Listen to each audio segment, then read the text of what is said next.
Hello everyone, today we are going to go over the Dandelion Knight and Acting Grand Master of the Knights of Favonius, Jean. Now let's get started.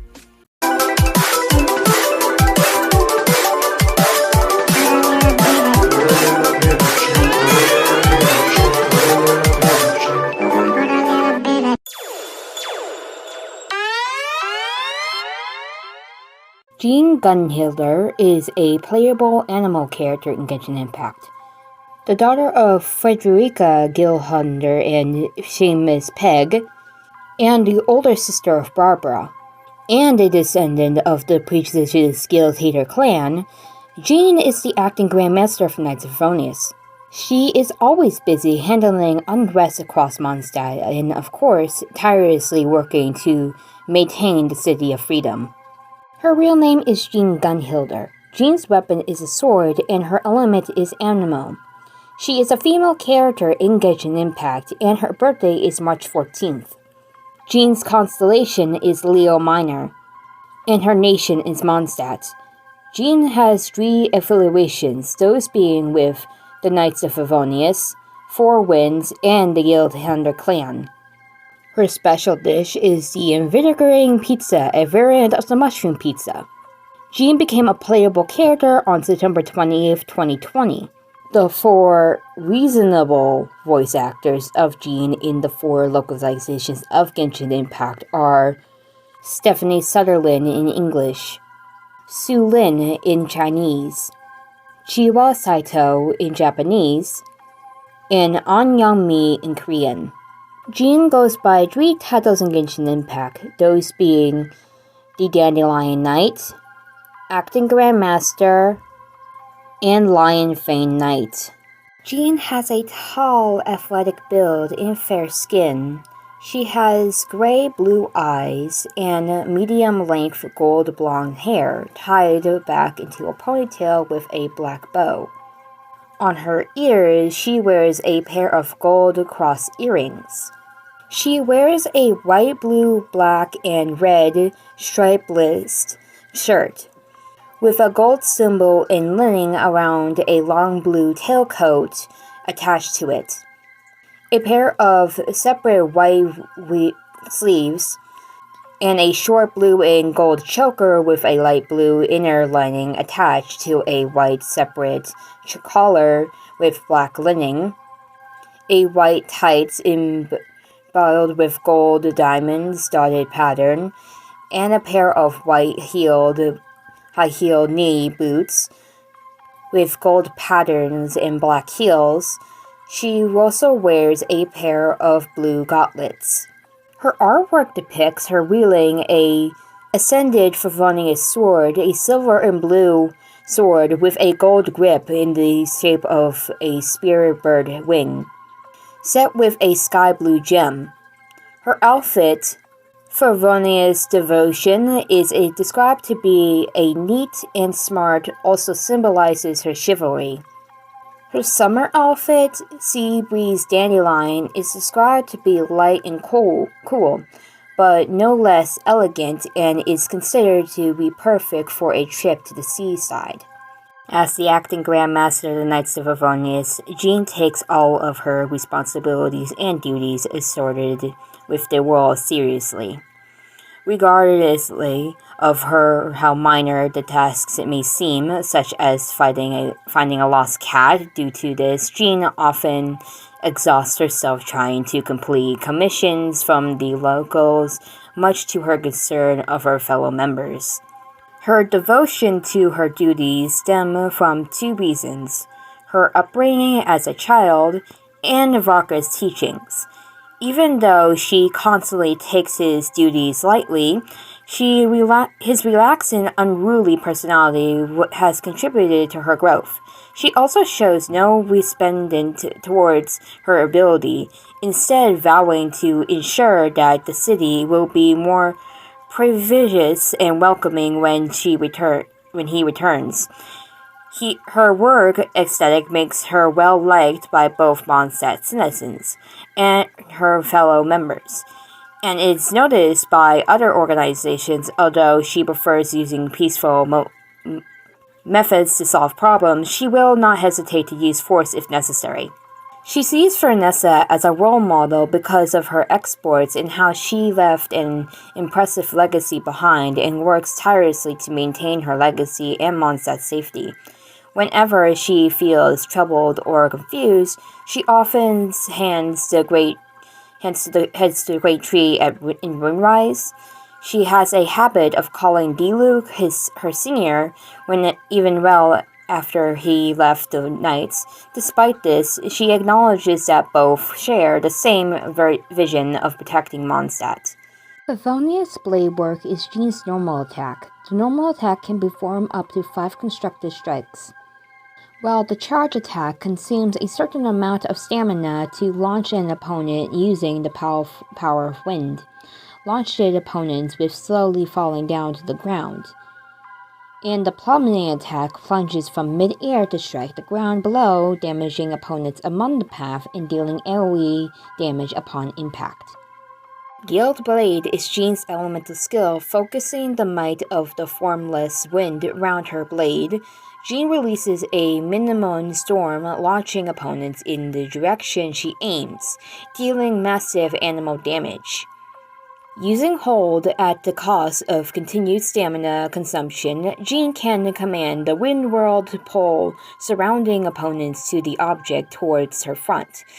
Direction can be adjusted. The character is modeled during the skill's duration. The skill generates 3 elemental particles when it hits at least one target. It does not lift enemies from more than 20 levels higher than Jean, and with the constellation once Spiritual Tempest, holding the skill for more than 1 second will increase the power pulling speed and the damage dealt with 40%. There will be an audio cue as well. Dandelion Breeze is Jean's elemental burst. Calling upon the wind's protection, Jean creates a swirling dandelion field, launching surrounding opponents and causing animal damage. At the same time, she initially regenerates a large amount of HP for all party members. The amount of HP restored scales off Jean's ATK. The dandelion field continuously regenerates HP of characters within the AoE and constructively imbues them with animal, deals animal damage to opponents entering and exiting the dandelion field. Wind Companion is Jean's first Ascension passive skill. It hits by Jean's normal attack has a 50% chance to regenerate HP equals to 15% of Jean's HK. For all party members, hitting multiple enemies will regenerate all party members' HP. Hits do not need to be dealt with damage in order to heal. Let the Wind Lead is Jean's 4th Ascension passive skill. Using Dandelion Breeze will regenerate 20% of its energy. Gliding Breeze is Jean's utility passive skill. When a perfect cooking is achieved on a dish with respective effects, Jean has a 20% chance to obtain double the product if this talent activates. While Jean cooks mushroom pizza, it is possible to double the amount of her special dish, invigorating pizza. The Knights of Favonius are the protectors of Mondstadt, the swords and shields of the city. In addition to keeping the city and the surrounding travels routes safe from the threat of wild monsters, the Knight's most important responsibility is maintaining order among Mondstadt's inhabitants. Mondstadt is the city of freedom, but unchecked freedom without any kind of rules only invites chaos and anxiety. Jean's understandings of this is the reason she remains diligent at all times, holding herself to inculcate standards. However, she often finds that she exhausts herself monthly quota of coffee within the first few days of the month as a result. The Guild Hunter clan is the oldest family of knights in Mondstadt, dating back to even more before the very first epic was written. However, this long and proud lineage can also be a burden. Jean was raised by her mother to be the successor of the Gildhunter clan.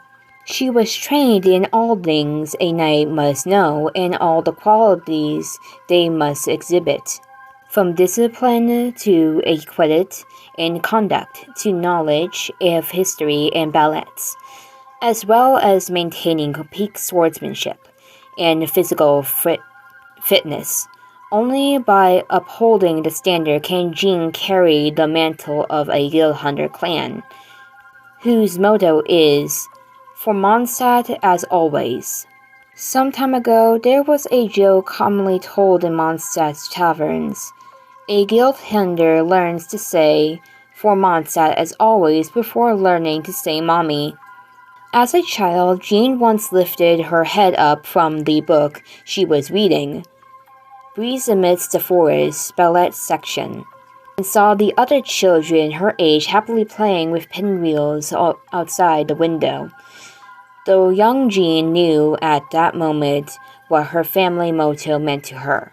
Now when she lifts her head up from the piles of paperwork and sees the next generation of children doing the same thing, Acting Grandmaster Jean has no regrets about her years of service to the motto. You have to give your all to do the right thing, always. Master Jean is so reliable. If you ever run into trouble, seek Jean. She always knows what to do. The denizens of Mondstadt, citizens and knights alike, are all rely on Jean. If someone needs help for the right reasons, Jean does not hesitate to render assistance. But be in a quarrel down at the market, a relationship issue, no matter how unrelated it might be to a nice job, Jean gently lends a hand whenever she can. The chance to help someone in need is the reason enough for a knight. To her, her knightly duty takes priority over her role as acting Grandmaster. She believes helping others herself is the best way to assist. She holds her fellow knights to the same standard. Lisa the librarian once suggested that Jean take a break and enjoy some afternoon tea as a briefing of a lady. However, to Jean, doing that which is benefiting of a knight takes priority over doing that which is briefing of a lady. Jean is so reliable. Such is the reputation Jean enjoys in Mondstadt. Her only glimpse is that there are not enough hours in the day. She could never help all of those in need, even by foregoing sleep. The description and comment required to become someone so reliable is unimaginable. Given to everything that Jean has brought to her role as acting Grandmaster, people sometimes forget there is, in fact, a Grandmaster who is her superior. This does not bother her in any way, though her role and title within the Knights of Favonius do not affect her work aesthetic in the slightest. Her passion, honesty, and meticulousness come from two things. One is her education and training, which instills in her convivial spirit from a young age. The other is devoted teachings of Varka, the free-spirited knight of the Boreas and Grandmaster of the Knights of Favonius, currently dispatched on a crusade. The effect to relax an unruly knight of Boreas Varka has had on Jean's growth has been great. Grandmaster, please take your job seriously. All of Mondstadt looks up to you. Well, you are my second in command, so helping me out is part of your job description. This way, I can focus on the really important things. Wouldn't you agree? He is the knight of New Fortress in legendary conquest, while she is the knight of maintaining peace and freedom. She does not resent Varka. Perhaps there is a wisdom in his conduct. However, that Varka leaves undone falls on her shoulders, and it is then down to her to do the right thing. Half a year ago, Varka led an elite Knights of Favonius on yet another expedition away from Mondstadt. An expedition, how typical of Arca's character. I'll leave things here to you. I mean, you're basically been doing my job for years now anyway. Leave it to me, Grandmaster. After seeing the Grandmaster off, Jean sat by the window and thought to herself, upon your return, I will show you a kinder, more prodigious, and more peaceful Mondstadt. The great tree at Windrise is where the first Dandelion Knight came to the end of her journey. She was Vanessa, the founder of the Knights of Favonius and the recentor of Mondstadt. She bade farewell to the city she had vowed to protect, leaving behind her legend and a single sapling. After a century of basking in the breeze of the thousand winds, the sapling grew into a towering tree. Jean was conferred the title of Dandelion Knight at the age of 15. The title of Dandelion Knight is also known as Lionfang Knight. Passed down through generations of knights, the title is bestowed upon only the most distinguished. On one the day she received the title, Jean excused herself from the celebrations that followed the confidence ceremony. As if following in the footsteps of her childhood hero, she went to stood before the great tree. The title of Dandelion Knight symbolizes Vanessa's legacy of residence and benevolence. So how, Jean thought, could one such as herself be worthy of this honorable title? More than a millennium has passed since Mondstadt's resolution. Did she really have what it will take to continue to protect this ancient and proud land of freedom? Beneath her unworthily mature face lay the heart of a young girl, who had only just received the title and remained wholly for the task that lay before her.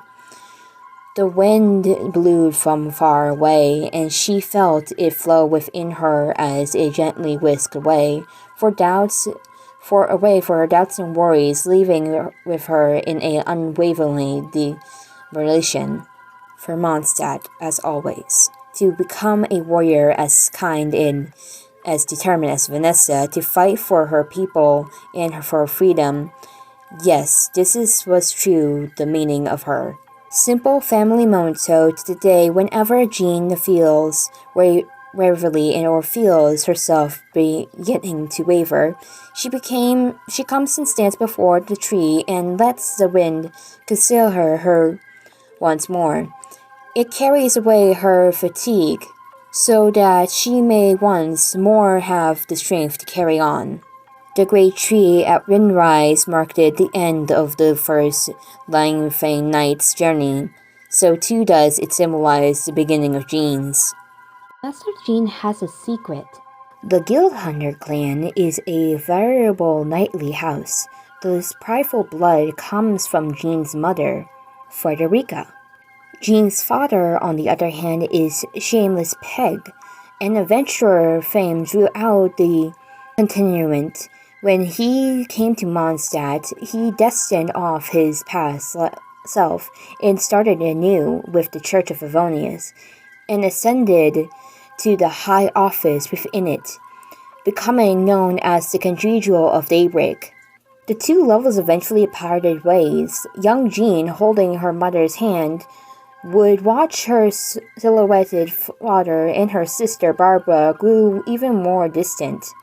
Later, Barbara would follow in her father's footsteps and join the Church of Favonius, becoming a Viscountess much beloved by the people. Jean has always wanted to be closer to her younger sister by blood, but couldn't bring herself to say anything when faced with Barbara's elusive eyes. Perhaps all too similar unknowledgeness is a sign that the sentiment is shared. Master Jean has yet another secret. No matter how many times she has read in historical classics, despite her title of Dandelion Knight, and though she has become an acting grandmaster whom everyone relies on, Jean still loves romance novels. This is not for the years as a young girl that she missed in her training with duties, or due to the rift that formed in her parents' marriage.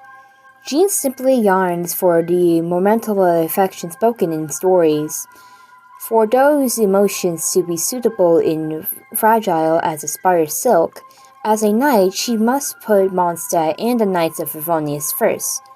But I could, in her office, deep at night, Jean once again finishes reading Verus Melancholy. If I had the time, it should be fine to go to keep oath, just before daybreak, right? Lowering her head, Jean peeks out her window at the glittering stars above. Jean's daily schedule, version 17. This schedule is accurate down to the minute. From a morning run with Amber, followed by a breakfast trip with Lisa on the way, to doing her own laundry by hand and setting her own change of clothes at night, all things great and small pack Jean's schedule rather tightly. Every completed item is checked off, while one's delayed due to external favors lists the delays away, whys, and wherefores.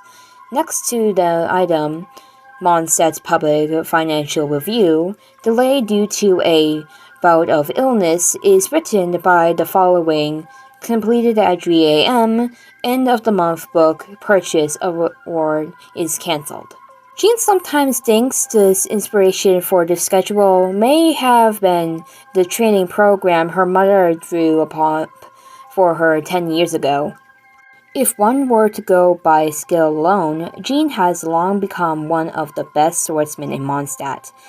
But in Jean's heart, she would rather be a shield that defends freedom in song than a sword that cuts through corruption and darkness. Protecting has always been tougher than destroying. Around the time when she was promoted from captain of her squad to master of the knights, a huge challenge stood before her. Without a fortuity, exterior diplomatic pressure, and from within there were traitors, comrades of the former inspector. Regrouping and finding a way to break through was no easy task. But Jean was able to defend off the external pressure with one hand and led the knights to smash the many plots of the Abyss Order, with the order re-establishing the authority of the Knights of Favonius. Jean will never forget the moment she received her vision. At that moment, all seemed to grow quiet as she felt the breeze flow through her hand. The world seemed to fade away, save for this time-honored memento of the House of Gilhunder. For Mondstadt, as always. Jean is the female English name derived from John, which in itself is derived from the Hebrew Yohanan, which means Yahweh is gracious. Jean's constellation, Leo Minor, is Latin for lesser lion. Jean's Chinese name, Chen, can be translated as liar. The Chinese version of State of the Holy Liar de Hamel uses this to make a pun. When Jean praises the Holy Liar de Hamel, she initially refers to it as Chen, giving Paimon the impression that she was praising herself. Fact 1. Jean and Barbara are sisters, but when their parents separated, Jean stayed with her mother while Barbara stayed with her father. Fact 2. Jean's favorite food is pizza from Cat's Tail. She claims to have no dislike to foods, as true knights can't afford to be picky eaters. Fact 3. NPCs and interactables that mention Jean are Ellen, who is a huge fan of Jean's mentions in her regard dialogue, as well as her compassion quest Ellen, the wannabe knight. And on the Cat's Tail message board, one message complains about that the futility and remarks that Jean must be exhausted from dealing with them. Fact 4. Jean's Chinese voice actor Su Lin is one of the directors of Genshin Impact's Chinese voice actors. She also voices Ganyu. Fact 5. Jean is the one and only 2 residents of Mondstadt who are aware that Venti is Barbados, the other being Diluc. While Venti also reveals himself to Stanley, the ledger does not remember their conversation. And so, we are at the ending to the end of Jean's information and the end of Mondstadt characters of right now. When this information on Jean is ready to be seen, next we will be going on to Liyue starting with Beidou. See you next time, everyone.